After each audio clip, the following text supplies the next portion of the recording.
Sphinx, pyramids, and temples.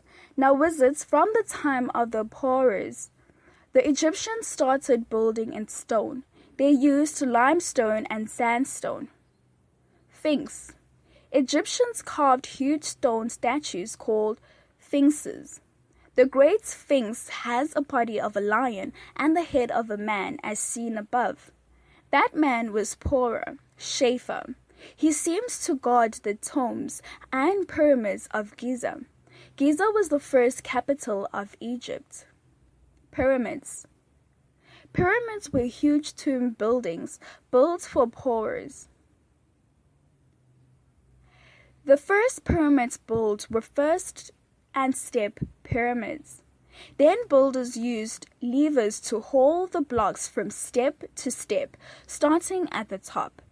There are many passages and rooms inside the pyramid. The pyramids were built by thousands of farmers. They worked for the pharaohs during the flood season and when they did not have work in their fields. It was a great honor to work for the pharaohs because he was a god. Temples. Now wizards during the time of the pyramid temples were built nearby. It was believed that the people could visit a temple in the afterlife. A huge temple for the worship of the god Amun-Ra was started by Pharaoh Ramesses II about 3,300 years ago. Now wizards, let's continue to look at hieroglyphics. Hieroglyphics is the name for Egyptian writing. The pictures are the letters of ancient Egyptian alphabet. Now writing on paper. Wizards, Egyptian writing started when officials and scribes needed to write down what produce each farmer had brought to the king. At first, officials just drew little pictures of what a farmer brought with a few strokes to show the amount. Officials drew and wrote on papyrus. Papyrus was paper made from papyrus reeds. They used pens with reed tips that were dipped in ink. The ink was made from soot mixed with sticky plant gum and a little water.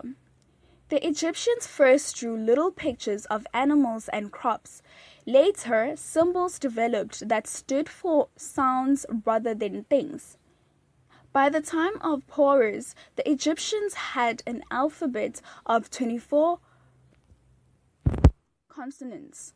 They had no vowels. They could then write about many things. Now let's also continue to look at the tomb of Tutankhamun. In about 2400 BC, Egyptians stopped building pyramids. After that, pharaohs' tombs were hidden in caves hollowed out of the mountain inside of the Valley of the Kings, near the capital of Egypt. In 1922, the archaeologist Howard Carter was searching for ancient buildings on the Valley of the Kings. Carter wrote a book about his discovery of Tutankhamun's tomb. At the entrance of the tomb were two statues of Tutankhamun himself, furniture, weapons, many walking sticks, and even a chariot. Everything was decorated in gold. Deeper in the tomb was the burial room where the mummy lay. The mummy was in a solid gold coffin inside two more coffins. Wooden, not gold, covering the face of the pharaoh was a golden mask. Tutankhamun, sometimes called the Boy King, lived about 3,300 years ago. He became pharaoh when he was about 9 years old. He was sickly and walked with a stick. He died when he was about 9.